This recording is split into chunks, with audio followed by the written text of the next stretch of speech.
On vous souhaite la bienvenue à ericlatour.com. Dans quelques instants, on reçoit la révélation de l'année à la soirée Essar et j'ai nommé Valérie Lahaye. Mais aussi, à l'occasion de cette même soirée, on a rendu un prix hommage à l'écrivain et poète Jacques Boulris.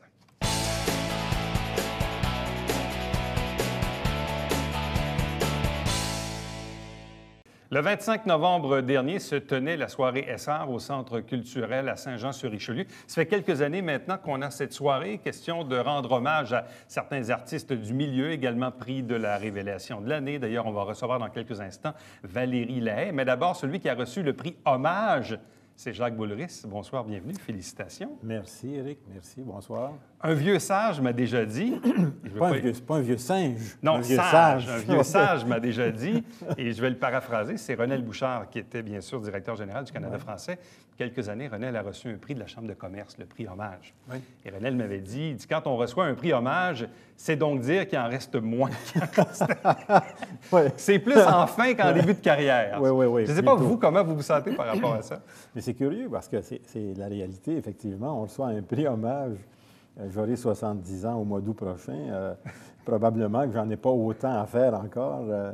Mais quand on reçoit un prix hommage, on est conscient qu'effectivement, c'est pour le travail qu'on a fait. Et, curieusement, l'année 2015 s'annonce pour moi comme une année de production comme j'en ai jamais eu. Ah oui? Oui. Il y a 2 titres qui vont sortir. Concours de circonstances? Concours de circonstances, probablement. Peut-être aussi que l'urgence. Peut-être aussi que le fait d'être conscient qu'effectivement, il me reste moins d'années à produire que j'en ai eu déjà. Probablement aussi, j'ouvre une parenthèse ici, probablement aussi que l'arrivée de 70 ans. Mon père est mort à 76. J'espère avoir une espérance de vie un peu plus longue, bien sûr. Je n'ai pas les mêmes conditions de vie qu'il a eu, lui, à la forge de l'usine Seigneur. Mais conscient quand même que pour faire un livre, c'est 2-3 ans. Et je mets des bouchées doubles. Puis j'ai la santé pour le faire. Et j'ai aussi toutes sortes de projets d'inspiration et qui me permettent effectivement de produire plus que je l'ai fait avant, je pense. Comment avez-vous appris que vous étiez le récipiendaire de la soirée Essar? Ah, ça c'est curieux. C'est curieux parce qu'on me téléphone. J'étais à la campagne. Je me retire comme ça assez régulièrement dans un petit village qui s'appelle Athlée, qui n'est pas North Athlée, mais qui est Athlée, un petit village médiéval où les poules se promènent dans le chemin. Puis, on me téléphone pour me dire, bon, il y a une soirée Essar, est-ce que vous avez l'intention de venir assister à cette soirée-là? J'ai dit, non, je ne sors pas de la campagne avant le début du mois de décembre. Puis là, on me dit, mais il serait important que vous y soyez. Et j'ai fini par comprendre qu'effectivement, on soulignait le travail que j'avais fait. Ce que je ne savais pas, c'est que Nicolas, mon fils Nicolas, un de mes 2 garçons, avait un peu contribué à cette soirée-là en préparant... Une chanson à partir d'un de mes textes aussi. Ça m'a beaucoup, beaucoup touché. Ouais. C'est très émouvant, ça. Qu'est-ce qu'on a dit de vous? On a dit de moi que j'étais moi, alors que c'est faux.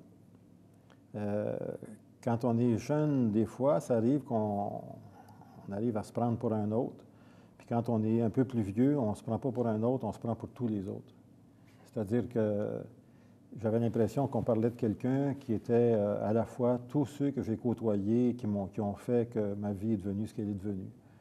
Autant les gens près de moi, mes enfants, bien sûr, Alexandre, Nicolas, il faudrait nommer tout le monde.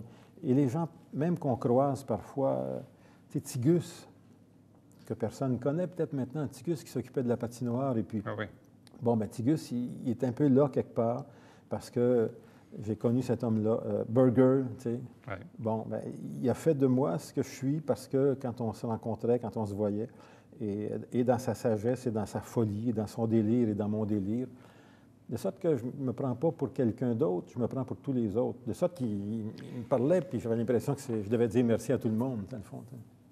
Avez-vous l'impression d'avoir été, ou d'être en quelque part, une espèce d'éponge? C'est-à-dire que grandement influencé par son quotidien, par son entourage, par ses relations, par tout, bref. Oui. Je pense que je suis éponge, c'est un bon mot. Je dirais peut-être un peu un voleur aussi, un voleur de vie un peu. Parce que j'étais enfant unique aussi, il faut dire. J'ai voulu assez tôt me constituer ou me reconstituer une famille. Et dans ce sens-là, j'ai probablement inventé, à partir des pièces de vie autour de moi, d'autres vies qui sont devenus comme des frères et des sœurs. Je les ai empruntés jeunes. J'allais écouter ma grand-mère Rosa, rue Saint-Charles, ici. Je l'enregistrais. Elle me racontait des choses. Le curé, la fortune a arrêté le feu à Saint-Édouard, telle année. J'écoutais tout ça, puis ça devenait ma fiction. Dans votre mot de remerciement, d'ailleurs, la citation est dans le texte de Marie-Pierre Gagnon du Canada français, je me permets de le lire. Vous avez dit la chose suivante. « Chaque artiste ne sera jamais qu'un homme ou une femme tissé par la vie. C'est un fils ou une fille, un papa ou une maman. Chaque artiste est d'abord sa propre fiction, empruntée à celle des autres, la somme de ce que ses proches ont fait de lui. » Oui, oui, effectivement. Je pense qu'on est tissé de toutes ces vies-là aussi qui nous ont donné, qui ont investi des choses en nous. Et tu sais, quand quelqu'un meurt qu'on a aimé, on dit c'est comme s'il y avait une partie de moi qui mourait. C'est pas comme. Il y a une partie de nous qui s'en va parce que ça a été en nous, cette personne-là, pendant un bout de temps. Puis plus on vieillit, plus on en a comme ça, plus on voyage avec tous ces étrangers devenus des familiers. Êtes-vous trop humble? Non. Non, pas du tout. Pas du tout. Conscient de ce que je fais, qu'il y a parfois assez d'allure ou d'autres fois aussi des gaffes que j'ai pu faire.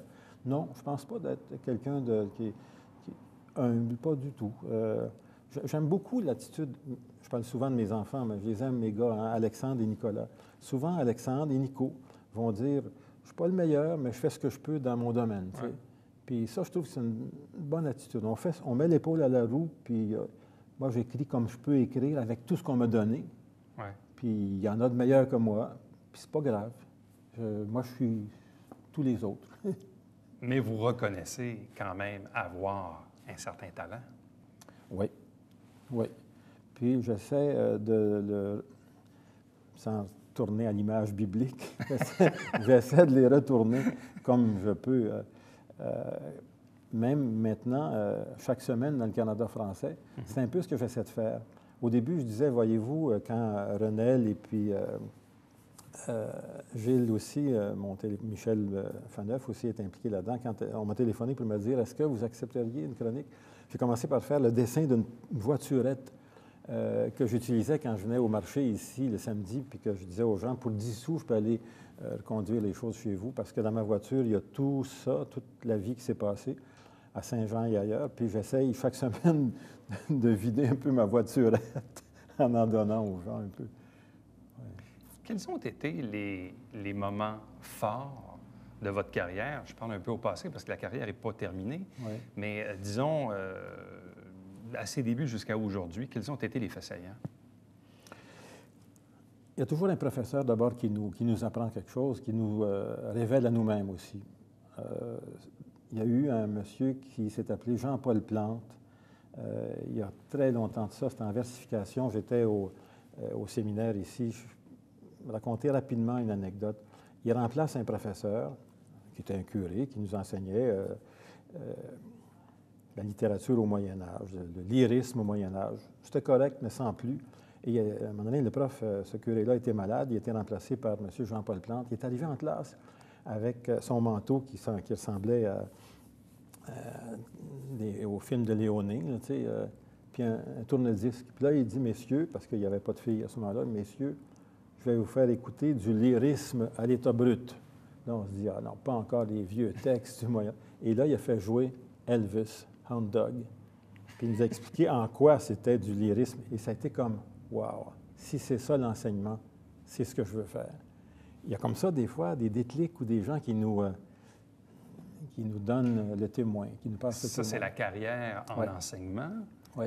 Et ce talent d'écriture, d'écrivain, d'auteur, de poète, il s'est développé au fil du temps? Il s'est développé au fil du temps. Je l'ai dit au début, j'arrivais à la maison à 12 ans. Moi, j'aimais beaucoup jouer au hockey l'hiver, au basket l'été, puis j'avais à la maison pas de frère ni de sœur. Fait que je me suis inventé, j'ai commencé à écrire pour m'inventer un frère, une sœur. Puis à un moment donné, tu te rends compte aussi que quand tu n'es pas tout à fait content de la mère ou du père ou de l'oncle, de la grand-mère, peu importe que tu as, bien, l'écriture, c'est une belle façon de le réinventer. Ça, c'est un beau moyen aussi. Quelles sont les choses que vous avez améliorées par l'écriture? La paternité. Ouais. J'ai écrit J'ai écrit plusieurs textes, des livres même, pour dire le rapport que je souhaitais avoir avec mes enfants et que je n'avais pas nécessairement parce qu'on fait on est plein de nos faiblesses hein, quand on commence à vivre avec des enfants. Et les enfants, Alex et Nico, m'ont amélioré et l'écriture m'a aidé à être un meilleur papa. Ouais. Qu'est-ce qui reste à réaliser? Vous dites là, que vous êtes à l'approche de la 70aine, vous êtes en pleine santé, plein de projets, un peu d'urgence d'agir, Ouais. parce que parfois les ouvrages sont un peu longs. Qu'est-ce qui reste à faire en écriture? Tous les voyages. Tous les voyages. Tous les voyages fictifs, mais empruntés aussi à la réalité qui est la nôtre. Par exemple, en 2015, là, Madeleine, mon amoureuse, a pris des photos et j'ai écrit des textes, 52 photos, 52 textes de cartes postales, où on invente un voyage qui est toute la vie, dans le fond. Un voyage qui commence au printemps, l'image est facile, et qui se termine à la fin, c'est-à-dire quand la 4e saison s'achève aussi, s'épuise. Mais quand on a fini ce voyage-là, quand on aura fini ce voyage-là, d'ailleurs, le titre du livre, ça va être « Un autre jour ». Mais quand on aura fini ce voyage-là, on est pressé d'en faire un autre, d'inventer encore quelque chose. Peut-être aussi que ça nous tient à l'abri d'une certaine forme de sclérose. Ouais. On reste plus souple quand on invente un autre voyage. C'est sûr qu'il y en aura un final. Il y en aura un, à un moment donné, ça va être mon dernier voyage, mais ça, je ne le signerai pas. C'est comme ça. Avez-vous parfois certaines appréhensions à l'égard de la vieillesse? Pas pour moi. Ou de la finalité? Non, pas pour moi. J'ai vu quelques personnes mourir qui ont été exemplaires dans leur sérénité, dont mon père. Et ma grand-mère Rosa aussi. Je pourrais vous raconter des choses absolument frissonnantes et tellement belles là-dessus. Non, mais les appréhensions que j'ai, c'est pour mes petits-enfants, plus que mes garçons. Mes garçons sont solides, sont en plomb, mais les petits-enfants, qu'est-ce qui les attend? Ça m'inquiète des fois. Jacques Boulris, merci beaucoup. Félicitations encore une fois. Longue vie, puis au plaisir de se reparler avec les Oui. nombreux projets qui vous attendent. Ça me fera plaisir. Merci. Merci, Eric. Reste avec nous, puisqu'au retour, on reçoit cette fois une autre récipiendaire de cette soirée Essar. C'est Valérie Lahaye qui a reçu le prix de révélation de l'année.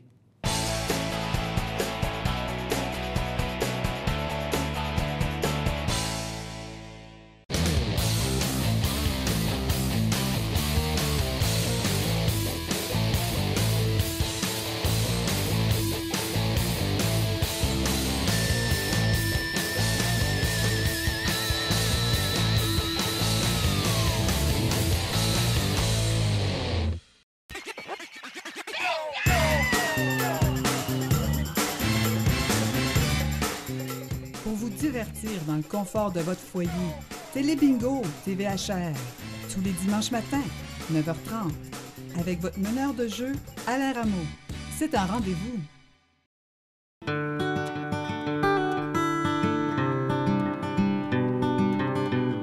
Coulisses Bêta, version 3.0, de retour l'hiver 2015.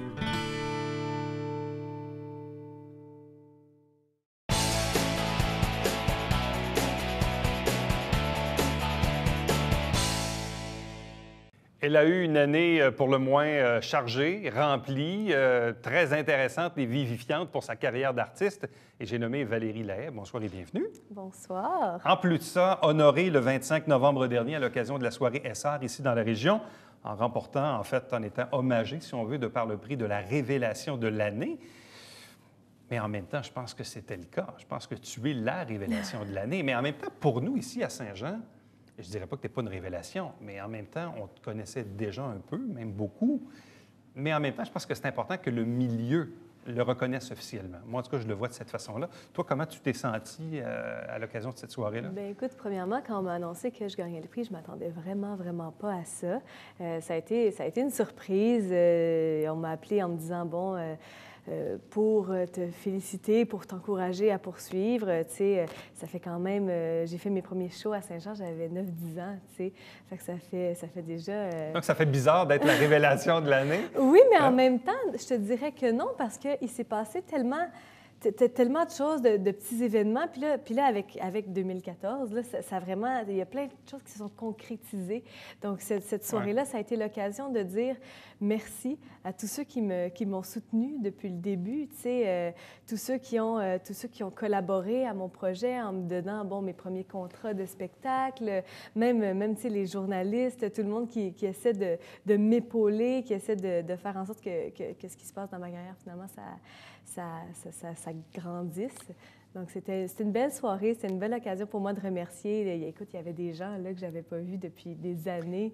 Donc, est-ce que c'est toujours important de sentir qu'on est supporté par notre milieu, celui qui nous a vu grandir, celui qui nous a donné des chances à gauche et à droite, puis de jamais le perdre de vue non plus, peu importe là, l'ampleur que ta carrière va prendre? Est-ce que pour toi, il y a toujours, c'est important d'avoir d'être groundé? Oui. Là? Pour moi, c'est vraiment primordial. Puis, tu sais, il y a du monde qui m'ont dit ça, justement, mais là, t'es pas une révélation, on te connaissait avant, mais c'est pas...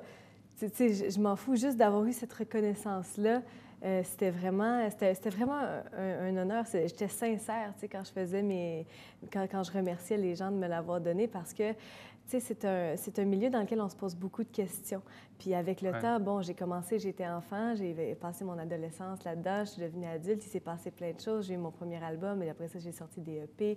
Il y a beaucoup de remises en question aussi. Fait que je dirais que les gens de Saint-Jean, le public de Saint-Jean, les journalistes, les diffuseurs, tous ceux qui ont été vraiment importants, ça a été des clés dans en fait, dans le fait que je puisse continuer à faire, puis surtout que je veuille continuer à faire ça. Comment se porte ou comment s'est passé l'après-voix? Parce que toutes ces émissions, Star Academy, La Voix, on parle de quoi chaque année? 5000 personnes qui se présentent aux auditions, on en retient 100, on envoie une quarantaine, puis au final, il y en a 3-4 qu'on voit plus là, à l'occasion de la finale, notamment c'est ton cas à toi. Donc c'est un processus, c'est un entonnoir qui est quand même assez vaste. Tout ça est très enivrant, là, le temps que ça dure. En plus de ça, vous autres, vous enregistrez avant, c'est diffusé après, donc c'est un peu bizarre. Mais quand il arrive le mois d'avril, le mois de mai, le mois de juin, on se sent comment? Est-ce qu'il y a un vide? Moi, j'ai été très, très chanceuse parce que j'ai pas eu de vide, j'ai pas eu de répit encore. Puis on est en décembre. Donc, j'ai vraiment pas senti encore le... Tu sais, c'est évident que la voix, c'est un concept hyper éphémère. Là. On le sait, ça fait 10 ans, les premiers Star Academy. On connaît... Moi, je savais, en me présentant là, en acceptant de signer le contrat, je savais ce à quoi je devais faire face. Je connaissais un peu là, le principe de, bon, t'es connu, t'es super médiatisé, il se passe, ça fait ça comme ça, puis après, ça retombe. Je m'y étais préparée, j'étais prête psychologiquement, tout ça. Je m'attendais à rien aussi pendant l'émission comme telle. Ouais. Je me donnais pas d'attente. Je restais enfermée, je pratiquais mes affaires, donc j'avais peut-être même pas conscience exactement de l'ampleur de ce que je vivais. Mais j'ai eu beaucoup de chance parce que, premièrement, je me suis rendue jusqu'en finale. Donc, ça a été une longue expérience quand on pense que les premiers tournages commencent en novembre. Donc, de novembre à avril, c'était les tournages, le gros rush, vraiment La Voix télé. Après, il y a eu l'enregistrement de l'album de La Voix, la tournée de promotion de cet album-là. Éric Lapointe, qui était mon coach à La Voix, et moi, on a commencé à écrire aussi rapidement ensemble, juste pour le plaisir. Tu sais, quand tu es à La Voix, on n'a pas le droit de voir nos coachs à l'extérieur des tournages. Évidemment, il y a des gens qui viennent de partout au Québec, donc ça serait un peu injuste qu'il y ait des affinités qui se développent, donc on n'a pas le droit de se voir. Mais après, on savait quand même que ça avait cliqué entre nous, donc on s'est vu, on a commencé à écrire. Je suis entrée donc en création. J'ai fait 30 dates de spectacles cet été. On est allé de Rimouski à Sherbrooke en passant par Gatineau, Montréal, Québec. On a fait vraiment les villes. J'ai joué avec Éric, j'ai joué avec les Pornflakes, j'ai fait des premières parties aussi. Daniel Bélanger, Marie-Mé, vraiment des beaux spectacles. Donc tout ça, ça a été vraiment un rush aussi pour moi. Là, aussitôt, tu sais, d'enregistrer l'album de La Voix, la tournée promo, préparer le spectacle pour l'été, donner les spectacles pour l'été. Pas de répit, déjà à l'automne, l'enregistrement. Donc on entrait en studio. En ce moment, on est en mix. Donc moi, j'ai pas eu de répit, j'ai pas eu le down encore. Donc, La Voix, c'est une formidable rampe de lancement. Oui. Visiblement, toi, tu es encore en lancée, donc il n'y a pas eu de vide, pas eu de répit depuis tout ce temps-là. Puis je suis consciente de la chance que j'ai aussi d'avoir eu justement des gens pour... Quel a été l'effet de La Voix? Tu sais, tu dis tantôt 30 dates de spectacle, albums, projets, etc. C'était quoi l'effet de La Voix? Bien, je dirais que ça permet... Comment je pourrais... Écoute, c'est très large. Il y a eu tellement de répercussions de la voix. J'ai la même vie qu'avant. J'ai toujours été l'auteur-compositeur que je suis, pratiquer mon piano, faire des choses, ça a toujours été ça. Mais je dirais que c'est surtout la vitrine que ça offre, mais ça fait en sorte qu'il y a plus de gens qui nous voient. Il y a aussi beaucoup de monde pour qui je travaillais avant qui me disait « Ah, j'aimerais ça t'engager, mais là, t'es pas connu, puis là, je dois faire face à, bon, mon comité, mon ci, mon ça. » Donc là, ça a été le bombardement de tout le monde qui m'appelait dans les années précédentes, me dire « C'est le temps, ça y est, on peut t'avoir, j'ai eu le budget, j'ai eu ci, j'ai eu ça. » Donc, ça a vraiment été un beau, c'est ça, une belle rampe de lancement, une belle visibilité. C'est ça, en fait. Est-ce qu'il y a un danger de s'égarer ou de s'éparpiller ou à un moment donné, d'être un peu submergé de demandes puis de ne plus y voir clair? Est-ce que ça guette l'artiste que tu es, là? Je pense que c'est pas évident parce que, oui, il y a beaucoup de demandes qui arrivent de tous bords, tous côtés. Mais comme je faisais ça depuis longtemps, je m'étais préparée d'avance. Ouais. J'ai une famille aussi qui me soutient beaucoup. J'étais déjà prête au cas où, tu sais, on se pose tout le temps, mais je m'étais quand même backée s'il y avait quelque chose. Mon père m'a aidé à embarquer sur le téléphone pour faire le booking avec moi. Tu sais, au départ, j'avais pas d'équipe, là, c'est ça la voix aussi pour être là. Il faut pas avoir de contre-disque, il faut pas avoir, bon... Donc ça aussi, ça a été une autre chose à négocier, justement, les contre-disques. J'ai eu différentes offres. Donc c'est sûr que c'est beaucoup d'informations à traiter, beaucoup d'informations à gérer, mais... Je suis signée chez Instinct Musique et je pense que c'est ça qu'il faut faire, se fier à son instinct puis à son cœur. Qu'est-ce que c'est Instinct Musique? Instinct, c'est la compagnie de disques de Éric Lapointe. Donc, c'est sa compagnie de production. Bon.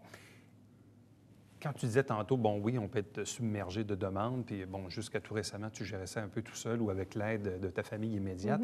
Mais là, maintenant, est-ce que tu as une gérance, une maison de disques, une boîte de com? Bien, oui, bref, on a tout là, ça. Comme, Oui, on a tout ça. Je suis vraiment contente. Puis, tu sais, le fait que je sois dans le métier depuis longtemps, bien, ça m'a permis de voir justement à quoi ces gens-là servent. J'ai travaillé aussi avec différentes compagnies de communication avant.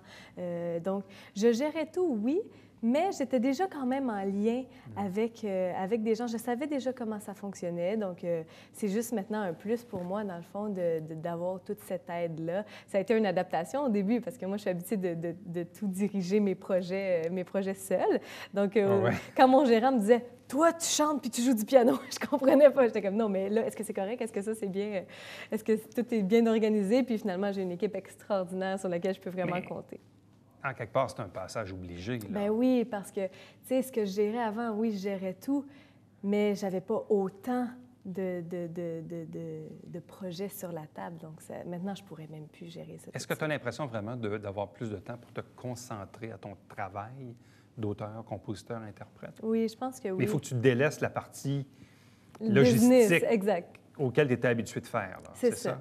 J'aime tout, tu sais, j'aimais tout, mais maintenant, je suis contente parce que oui, je peux me concentrer plus sur, justement, les compositions, tu sais, le piano comme tel, pratiquer mon instrument, puis vraiment me concentrer sur mon côté artiste, finalement. Là, pour 2015, c'est quoi tes objectifs?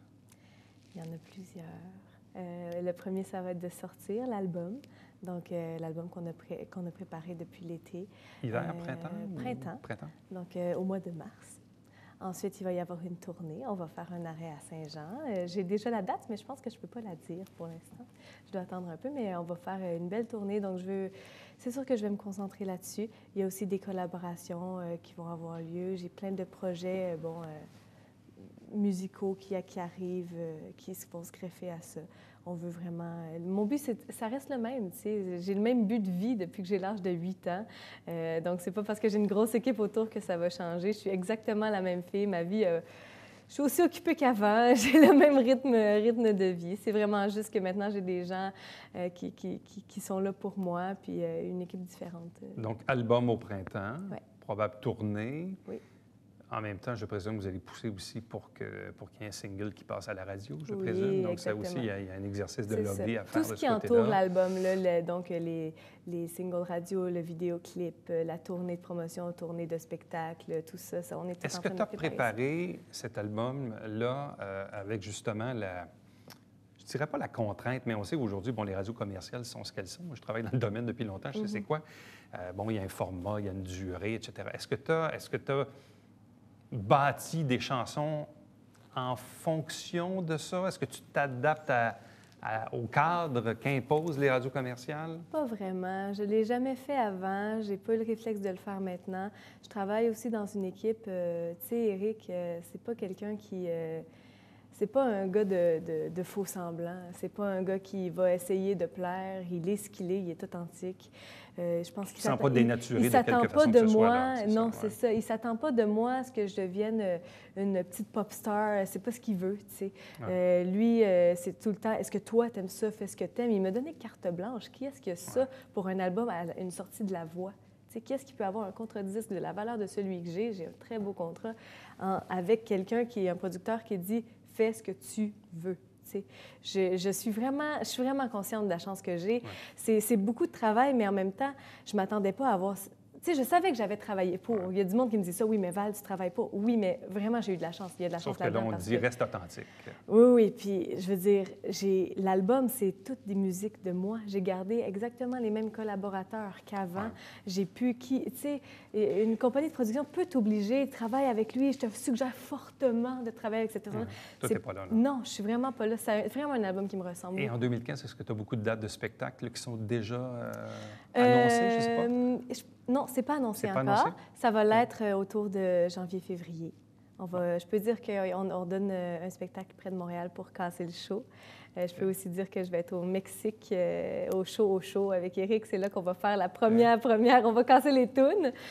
Donc, des spectacles comme ça c'est annoncé. Mais pas la tournée officielle n'est pas encore dévoilée. Valérie Lahaye, merci beaucoup. Félicitations encore une fois pour ce prix de révélation de l'année, puis bonne continuité. Bien, merci à toi. Reste avec nous au retour, le Babillard quotidien.